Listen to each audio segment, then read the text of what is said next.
Bonsoir Théo, bonsoir également à nos chers auditeurs et auditrices. Liaison Iliad et S. T'es amateur de liaison toi, je sais plus. Moi non, pas trop. Pas trop. Bon, bienvenue dans la blague de trop tout le monde. Bienvenue tout le monde, on est ravis de vous avoir dans notre univers et on espère que vous avez pris une bonne assurance parce qu'on va vous faire mourir de rire. Pas sûr qu'on la garde celle-là, pas sûr qu'on la garde. Mais bref, aujourd'hui on va parler de travail, d'équilibre vie pro, vie perso de l'autre côté, par le prisme de ton parcours Théo. Donc Théo, pour ceux qui ne savent pas, c'est mon meilleur pote, c'est aussi mon pire ennemi, mais on y reviendra après.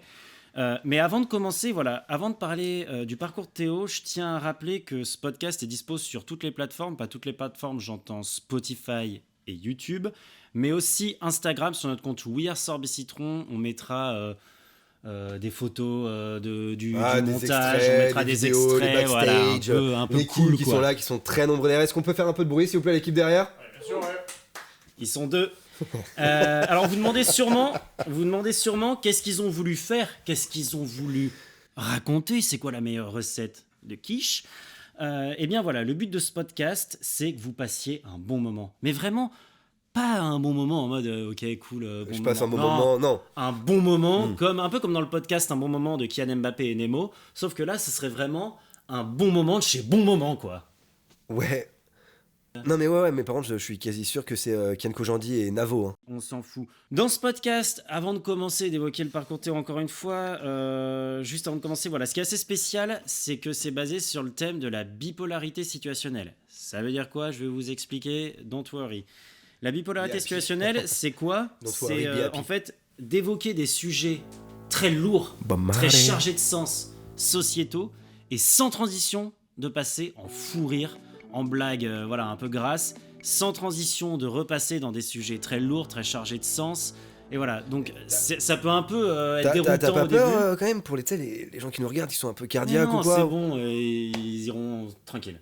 Du coup, Théo, pour commencer, si tu me permets d'utiliser ce terme, pour introduire le sujet du travail, toi, c'est quoi finalement ton premier rapport au monde du travail en fait? Parce que pour beaucoup, c'est les petits tafs étudiants. Moi, je sais que par exemple, j'ai fait de la manutention. J'ai fait secrétaire général des Nations Unies en juillet et en août. Mais toi, c'était quoi ta première expérience? Je sais pas. Finalement, un peu comme tout le monde, hein, je pense, Ouais. les jobs étudiants, les jobs d'été d'après-cours, tu vois. Tu faisais quoi? Alors, moi c'est un peu différent, mais j'étais testeur, j'étais cobaye pour une entreprise qui faisait justement des sous-vêtements pour femmes par balle. Donc j'avais trouvé ça sur, je me rappelle, sur Indeed, je crois, un truc comme ça. Non, en intérim. J'avais trouvé ça en intérim et c'était un petit taf que j'avais fait. Mais ça m'avait pris quelques temps et c'était... Attends, mais c'est super chaud. T'étais cobaye de vêtements c'est super chaud comme... Bah ouais, en fait, il testait il fabriquait des sous-vêtements en fait qui étaient par balle, quoi. Mais c'est Mais quoi? C'était des soutiens-gorge des soutiens-gorge, des strings, des sous-vêtements sexy un peu par balle, quoi. Ok, mais attends, mais c'est ultra chaud comme job étudiant. C'est-à-dire que toi...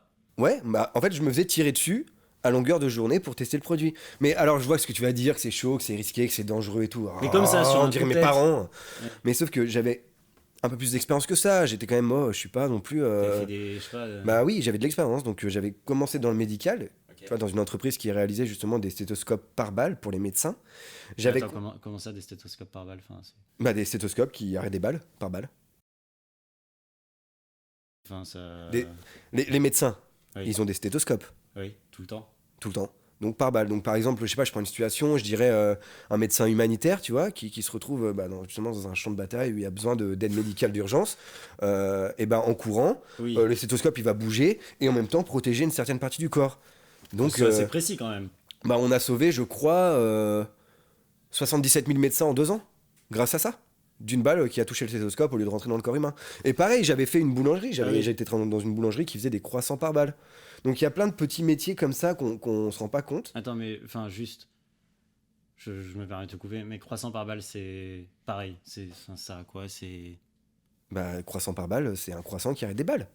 Tu Mais captes dans pas quelle le... situation on a besoin... Enfin, désolé, je veux pas te manquer de respect, mais dans quelle situation c'est un quelqu'un peu quand aurait même. besoin de sortir son croissant Je sais pas, l'exemple tout simple. Ouais. JFK, Jean-Philippe Kennedy. Quand il saluait la foule, tu vois, s'il avait eu un croissant par balle, il serait pas mort. Parce que le croissant aurait arrêté la balle qu'on lui a tirée dessus. Enfin. Ah oui, ok, il aurait tenu le croissant en l'air, la balle aurait été sur la trajectoire du croissant. Si tu veux, oui, pourquoi pas, voilà, exactement. Donc, C'est des vrais produits qui font faux. que... mais attends, mais je t'arrête tout de suite. Hein. Ça fait plus... C'est plus impressionnant quand on le dit que quand on le fait. Ils faisaient pas ça n'importe comment. C'était pas que pointer une arme à 2 cm de mes parties génitales et tirer à répétition toute la journée. Il n'y avait pas que ça. Mais comment ça se passe d'ailleurs? Parce que, enfin... Bah justement... je veux pas paraître trop espagnol, mais on te tire dessus dans les bijoux de Familia.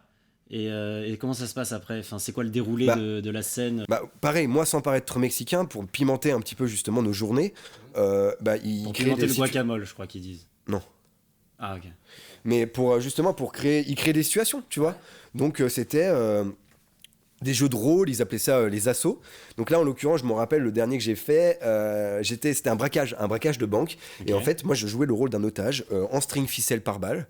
Donc vraiment, comme on peut l'imaginer, un string avec une coque qui protégeait à la fois mon sexe et mon testicule, pardon. Donc t'es dans la banque. Tu joues le rôle du civil. Voilà. T'as tous les braqueurs là. Autour, et ils nous disent allongez-vous. Il y a des gens qui rentrent armés, donc les braqueurs. Et moi, mon rôle à moi, j'étais briefé avant et je devais m'enfuir. Donc je cours de dos. Et les gars me tiraient dessus sur la ficelle du string pour vérifier justement la résistance du sous-vêtement par balle. Attends, mais ça veut dire qu'ils doivent être ultra précis. Enfin, genre, toi, tu t'enfuis en courant, ils arrivent à viser la ficelle du string. Ça, c'est typiquement la question que tout le monde me posait, mais désolé. Sur le moment, tu fais pas gaffe. Enfin, je veux dire, oui. Mais oui, toi, ils sont précis. Oui, ils sont précis. Sinon, je serais pas là pour t'en parler. Donc, tu t'enfuis de la banque, je m'enfuis de la banque et ça s'arrêtait pas là parce que quand je sortais de la banque, il y avait une ribambelle de policiers qui nous attendaient, qui étaient tous alignés avec des kalachnikovs, mais full armés et tout ça. Et pareil, je sortais de la banque, faut imaginer la scène, les grandes portes s'ouvrent, je suis là, en string ficelle, devant une armée de flics, avec des hélicos, des sulfateuses, des tanks, tout ce que tu pouvais imaginer. D'ailleurs, je me suis toujours demandé comment ils avaient autant de moyens, cette boîte. Mais bon, et boum, et ça rafalait. Tout ça pour t'allumer. Voilà, ça me rafalait sur le string par balle, quoi. Attends, mais comment tu faisais pour rester debout? Enfin, la puissance, ça alors, je peux te dire que j'ai travaillé les cuisses. Hein. Oh putain. Ouais. Ah, les cuisses. Parce que tu continues à courir pendant que l'hélico, les avions te tiraient dessus. Non, tu cours pas. Ah non, t'es statique, justement. Ah, mais non, mais si tu cours, les mains en l'air. Les mains en l'air. Position squat un peu de, tu vois, extérieur, un peu comme ça, les genoux tête bêche, tu vois, sur le côté inversé des genoux. Ouais. Et ça te tire dessus, quoi. Mais après, voilà, et c'est ce qui était rigolo d'ailleurs pour l'anecdote, c'est un truc que j'aime raconter. Il y avait tellement d'impact sur mon string par balle que ce qu'ils ont enregistré, les gars, c'est que l'impact des balles était l'équivalent de 9,5 sur l'échelle de Richard Gasquet. Ça veut dire qu'il y avait même des villes, des maires, des sénateurs et tout ça. L'échelle de Richard Gasquet. Et t'avais même des sénateurs qui envoyaient des messages en disant mais qu'est-ce qui se passe? On a un début de séisme. Ah oui, en fait non, c'était juste moi qui sortais de la banque et qui m'ai pris une rafale sur les... Hyper intéressant. Mais c'est vrai que c'est pas commun comme job étudiant. Bah non, c'est pas très commun. Et du coup, avec un peu de recul, ça t'a fait quoi ces premières années de taf? Enfin, c'est toujours marquant. Mais c'est méga marquant, c'est méga marquant. Ouais, je dirais que ça a été extrêmement enrichissant. C'était tes premiers salaires, c'était tes premières payes, tes premières indépendances aussi par rapport à tes parents qui t'éduquent et qui te maintiennent en vrai financièrement aussi. Et c'est ça que c'est vrai que quand t'as tes premiers jobs étudiants, ça fait tout drôle. D'un coup, t'as plus forcément un peu d'argent de tes parents tous les mois. T'as vraiment ta paye qui arrive sur ton compte en banque. Genre, si t'as travaillé tout le mois, par exemple en été, 1200 € qui arrive d'un coup. Et je sais que moi, je m'en souviens, c'est hyper marquant. Genre, tu te sens hyper riche. C'est rigolo. Je vais faire des trucs de fou. Ouais, mais tu dis 1200 €, mais moi, par exemple, en tant que cobaye, c'était quand même beaucoup, beaucoup plus. Okay. Et j'arrivais à réaliser un peu toutes mes envies. Tu vois, toutes mes envies, prenez vie du côté de chez vous. Et t'avais réellement ce côté aussi... Par rapport à Leroy Merlin aussi? Non. Les envies prennent vie du côté de chez vous? Ah, non, j'ai pas fait ça. Mais... Voilà, et c'est là que tu peux sortir avec tes potes, c'est là que tu peux faire tes premières vacances, voilà, que t'es indépendant. Tu te rappelles quand même de cette sensation d'indépendance, d'avoir ton premier salaire qui tombe. Enfin, moi, ça m'a marqué, enfin, c'est marquant, c'est un fait marquant, tu vois. Et pareil, hein, je parle, marquant, pas les marcassins. Ah oui, ok, j'étais parti sur marcassin. Bah oui, c'est parce que je te voyais partir sur les bébés des sangliers. Mais non, c'est des vrais faits marquants. Tu vois, moi, ça m'a refait mes étés. Avoir cette indépendance financière, c'est pour moi primordial. Et je pense d'ailleurs, j'invite tout le monde, du peu de l'expérience que j'ai, d'être cobaye ou quoi. D'ailleurs, j'ai toujours le contact si des personnes ont peut-être envie de participer à cette expérience-là. Très bien rémunéré. Et au final, très peu risqué. Hein. Je m'en suis sorti. Certes, voilà, on était 10, je suis le seul. Mais voilà. Attends, je me permets de couper parce que c'est pas très intéressant juste. Mais au-delà de ces souvenirs, toi, qu'est-ce que ça t'a apporté tes premières expériences, ton premier rapport en fait au monde du travail avec tes collègues, tout ça, qu'est-ce que ça t'a fait? Bah, alors, si je peux être tout à fait honnête avec moi-même, avec toi, avec la régie, les gens qui nous entourent, les téléspectateurs et la famille des téléspectateurs, Ouais. je dirais que ça a été assez contradictoire parce que c'est là Ok. aussi que je me suis rendu compte que tu sais pas vraiment où t'es. Dans tes premiers tafs, quand t'es étudiant, généralement c'est de l'intérim, tu te retrouves à travailler avec des gens qui eux, font ce travail de leur vie à plein temps et big up et grand respect, mais du coup tu te perds un peu. Ouais. Est-ce que mes interactions sociales, elles sont sincères, tu vois? Mm. Ou est-ce que c'est juste des interactions professionnelles par intérêt, financières, où on sort du taf, à 17h c'est terminé, ou 18h, ou plus tard, ou j'en sais rien, tu sors du taf, tu t'oublies tu sais, tes collègues, quoi. Mais ça le fait souvent, c'est vrai qu'au début, ça te le fait souvent en mode. Enfin, comme tu as dit, t'as tes collègues, tu parles avec eux, mais en fait, tu te rends compte qu'il y en a qui peuvent te casser du sucre dans le dos, il y en a qui sont. Tu sais, tu parles avec eux, t'es hyper pote, et du jour au lendemain, ils peuvent partir du taf. Enfin, en fait, tu te rends compte que tout le monde est là pour la même raison et que t'es obligé un peu de sociabiliser.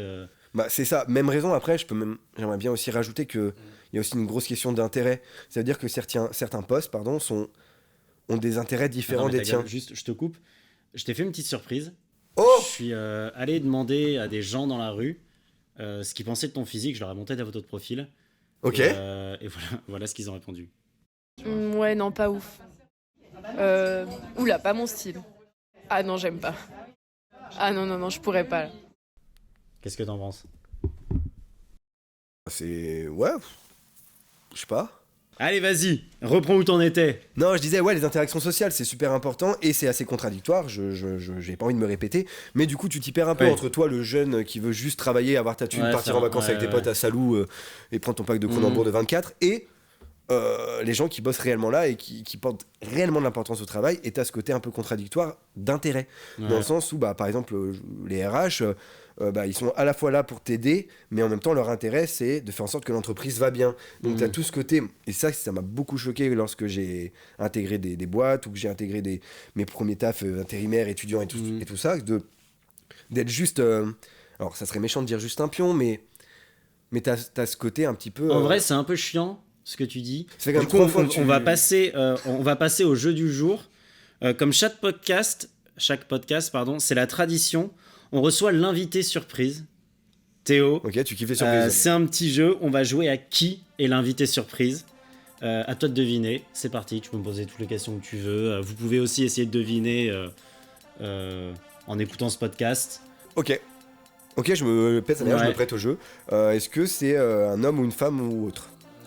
Enfin, c'est un homme et une femme. C'est Ok, est-ce que ce sont des animaux? Non. Ok, donc c'est pas un groupe de lévriers. Non, c'est que- pas un groupe de lévriers, Théo, notre invité surprise. J'ai pas ramené un groupe de lévriers. Bah t'aurais pu. Ok, C'est vrai que ça aurait été marrant d'avoir Bah, 30 lévriers comme ça qui arrivent. c'est 30 lévriers qui sont là. Ouais. C'est ça? Non. Ok, est-ce qu'ils sont plusieurs? Ils sont plusieurs. Ok. Ils sont plusieurs. Est-ce que c'est une équipe de sport? Non. Ok. Non, non. Est-ce que c'est... Ils sont pas dans le milieu du sport. C'est pas dans le milieu du sport. Donc c'est pas une équipe de waterpolo. Est-ce que c'est un groupe? Oui. Un groupe de musique? Non. Un gospel? Non. Ça se Ça, rapproche. je me rapproche. Est-ce que c'est une chorale? Oui. C'est une chorale. Les choristes? Non. Jean-Baptiste Meunier? Non. Ils sont plusieurs. Oh, nuit. Non, mais je peux te donner un indice. Ok. Évidemment, personne connaît de chorale comme ça. Voilà. Bah, c'est Mais cette chorale est connue plutôt pour ce qu'ils ont fait. plutôt pour ce qu'ils ont fait. Ils sont pas connus eux en tant que tels, ils sont connus plus pour ce qu'ils ont réalisé. Guerre? La guerre? Non, C'est la chorale de la guerre? non. Je te donne un petit indice. Ouais, je veux bien et tout. C'est Efficace et pas cher. la meuf que je préfère? Oui. La chorale de la MAF. Oui, c'est Non. Bien joué Théo, notre tout premier invité surprise de notre podcast. Ils arrivent tout de suite, c'est la chorale de la MAF qui nous ont enregistré leur jingle 2024 en live. Ils sont dans le studio, pardon. On écoute ça tout de suite. efficace et pas cher. C'est la MAF que je préfère, c'est la MAF. Bah merci à la chorale de la MAF. Théo, Ouais, est-ce que... Ouf, merci beaucoup.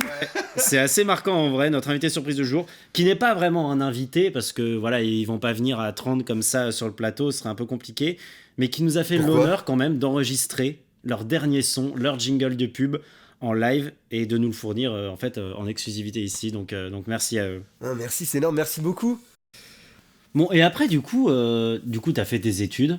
Voilà, on a compris tes petits tafs, tout ça. Après, t'es arrivé où Et bah après mes études, en fait, je me suis dirigé vers la finance bourguignonne à Paris. Ok. Donc en fait, j'étais trader pour une boîte de finance bourguignonne. C'était C'est toutes quoi, c'est- les études, des cours de marché du bœuf bourguignon, ses ingrédients, ses produits, que ce soit du vin, Ok. des carottes, etc. Et ça a été vraiment le début aussi T'étais trader, d'intégration, quoi. des traders, dans une grosse entreprise, de l'intégration, de la pression. Mais c'est quoi? C'est des gens qui passent des coups de fil, mais toute vendaient la les journée. carottes. C'est ça, suivez le cours des carottes en fonction de leur prix et tout ça. Et Du il y avait une vraie bœuf, pression du des bœuf, sauces. des sauces, exactement ce que je viens de dire. Et après, tu me disais en off avant l'émission que t'es parti à New York, t'as voulu dévorer le monde un peu, comme si t'avais faim et que je sais pas, on t'apportait une bavette, un petit peu d'échalote, frites salade, panna cotta espresso quoi. Ouais, bah ça sera nickel. Ça ferait 15,90. Je vais payer par carte. Il faudra le ticket. Non, ça ira. Merci. Non, mais ouais, New York, c'était extraordinaire. New York, là, j'en parle, j'ai encore les émotions qui montent. Non, c'était stratosphérique. J'étais sur une autre planète. Non, mais attends, j'avais un appartement, mais qui donnait une vue sur Central Park comme t'as jamais vu de ta vie. Même Friends, Ce mec est un tueur. je faisais rêver les gens de Friends. Ah oui, ok. Mais c'était n'importe quoi. Ok. J'avais un appartement de malade, j'avais un héliport sur le toit, dans le salon, dans la salle de bain, dans la salle de jeu, dans la salle de cinéma, dans les toilettes. J'avais des héliports partout. Attends, mais juste héliport dans les toilettes pour le coup, à quoi ça sert? Enfin, je comprends pas le. Ouais, c'est rigolo parce que t'es pas la première personne qui me demande ça. Mais tu vois, moi par exemple, Désolé. ça va, prends-le pas comme ça, arrête, c'est chiant. Bon, et du coup, c'est quoi l'explication d'héliport dans. Non, il prend les toilettes, parce que moi j'aimais pas faire mes besoins dans la boîte. Dans les Il y a bureaux, beaucoup j'aimais de pas. monde qui ne peut pas faire caca au taf. Je sais que ça, apparemment. c'est un vrai truc. Moi le premier d'ailleurs, donc c'est pour ça que j'avais posé un héliport dans mes toilettes. Et donc en fait, entre deux meetings ou dès que j'avais envie de faire mes besoins, en fait, je prenais l'hélicoptère, j'allais faire caca chez moi et je repartais après au taf, quoi. Non, mais c'était une autre vie. Adrien, quand je te dis que c'était une vie de malade, c'est que c'était une vie de malade. J'avais plus aucune notion de quoi que ce soit. Plus aucune. Bah, c'est ouf. Et du coup, pour revenir un peu à ton parcours, après New York, les héliports, tout ça, comment ça s'est passé pour toi en fait? Là, du coup, on va peut-être aborder la partie un peu plus triste du podcast, C'est mais pas grave. ça a été C'est safe place. la descente aux enfers. La descente aux enfers. J'ai vu Arès, ça a été très compliqué, très très compliqué. J'ai fait une bourde, une boulette pour nos amis cuisiniers qui nous regardent. Voilà, je me suis trompé de ligne sur le tableau Excel, dans le calcul prévisionnel. Pourquoi tu rigoles? Non, ok. Ouais, je sais que Non, c'est vas-y. con, Non, je mais sais que oui, con, c'est parce mais- que voilà. Bon, voilà, je me suis trompé de ligne dans le tableau Excel. Ouais. Fait perdre 2 milliards à ma boîte. 2 milliards. Ok. Donc je me fais virer. D'ailleurs, c'est la première fois qu'ils inventent le motif. Ça n'existait pas encore, le motif licenciement pour faute grave. Ah ouais. Il a été créé à cause de cette bourde-là, parce qu'ils se sont dit, non mais c'est pas possible d'être aussi con. C'est leur mot. Hein. Genre, j'étais au milieu de la salle de réunion, et ils disaient, mais c'est pas possible d'être aussi con. Tu vois? Et moi, j'étais comme ça, avec tous les actionnaires autour de moi. Désolé, je me suis trompé de ligne, quoi. Et bon, je me retrouve à Paris, dans une petite boîte, je m'en sors bien. Oui, parce que t'as des contacts quand je même, me fais t'es dans ce virer, milieu-là, ça va quoi. Je rentre à Paris, j'avais 2-3 contacts des marchés d'avant. Donc je me retrouve à Paris dans une boîte qui faisait un peu moins, je faisais quelques millions de CA et tout. Et pareil, calcul prévisionnel pour le mois prochain, tableau Excel, et je fais la même bourde, sur la même ligne. Ok. Non, mais en fait, je pense à une blague qu'un pote m'a fait l'autre jour Laquelle? sur un truc et tout. Mais ok, tu te trompes de ligne, Ouais, et du coup, rebelote, la bourde. Rebelote, je me fais virer, pareil pour faute grave. Ils avaient utilisé le propre motif pour lequel ils l'avaient inventé pour moi, contre moi, Ah oui, une ok. deuxième fois. Tu te rends compte quand même? Ok. Donc je me retrouve à Lyon, Deux sur j'ai deux. une opportunité à Lyon de prendre la tête d'une petite agence locale de communication Ok. et marketing digital. Donc je me retrouve à Lyon, là où j'avais fini mes études. Donc déjà, tu sais. Oui, t'es dans ta ville. Et là, retourne on dans parle, on parle. Mais en termes de temporalité, c'est 6 mois. Ah oui. Il y avait 6 mois de temporalité. Donc, Je finis mes études, 6 mois après, je me retrouve ici. ok. Donc ça a été vraiment assez. Oui, ouais, quand je te ascenseur parle- social en mode tu montes au dernier et Ah bah, tu. ascenseur, on a coupé les câbles. Ok. Ouais, c'est chute libre. Et pareil, petite agence de com, comme je t'expliquais. Là, c'était tout con pour le coup. En plus, on était en journée verte, classique. Et on s'est dit, bon, bah, vu qu'il nous reste un petit peu de temps, venez, on fait le calcul prévisionnel du mois prochain. Je leur dis, bah, pourquoi pas. Erreur sur la ligne, sur l'Excel. Boum, je fais perdre un peu de thune à ma boîte, ils me virent. Mais attends. Erreur encore de. Enfin, pour le coup, ça pourrait être une blague, mais non. Erreur encore de la ligne Excel. Ah, erreur de la ligne Excel, oui. Erreur encore sur la ligne Excel. Erreur encore sur la ligne Excel. Et voilà, je me retrouve dirigeant d'un petit PMU dans la banlieue lyonnaise. Très sympa, très cool. Et en fait, je me suis trompé. Attends, mais juste pour. Enfin, c'est vrai que t'as fait une chute vertigineuse quand même. Parce que en gros, t'es passé en 6 mois de New York à Paris, à Lyon, à un PMU, à chaque fois pour la même raison. Et enfin voilà, t'avais tout, t'avais le monde à tes pieds et maintenant t'as plus rien, t'es sur mon canapé. Pardon, mais t'es sur mon canapé, je rigole encore pour un truc. Et t'as plus rien et t'es là face à moi. Ouais. De toute façon, là maintenant, c'est quoi? T'es au chômage? T'en es où? Et je me suis retrouvé au chômage et je pensais pas arriver aussi bas que le chômage, tu vois. Et je me suis dit, bon, bah, ça va peut-être se calmer, mais comme tu as dit, bah, au final, j'ai appris que non. Parce qu'en fait, dans l'inscription, justement, au chômage, pour l'emploi, on devait envoyer des papiers. J'ai pas envoyé le bon PDF à la conseillère. Et du coup, elle m'a dit, bah, écoutez, je suis désolé, mais je peux pas vous accepter en tant que chômeur principal. Déjà, j'ignorais qu'il y avait des chômeurs principaux. Donc, vous passez C'est vrai chômeur. que t'es encore plus bas que chômeur. Ouais, Mais ouais, enfin, là, c'est impossible. là, actuellement, j'ai le titre d'assistant chômeur, chômeur seconde catégorie. Pardon. C'est horrible de rigoler là-dessus. Pardon. Et du coup, ça consiste en quoi? Non, bah, ça consiste, en gros, bah, là, je suis assistant chômeur. C'est-à-dire que j'aide les chômeurs à leur trouver du travail. Ok. Et donc, en fait, au bout de 10 travails trouvés pour 10 Travaux. différents chômeurs, j'ai dit quoi? Travail. Et toi, du coup, t'en es à ce stade-là un peu de ta vie. C'est quoi ton avis sur le chômage? Comment tu le vis? Je sais pas, est-ce que tu le prends bien? C'est une petite période pour te refaire.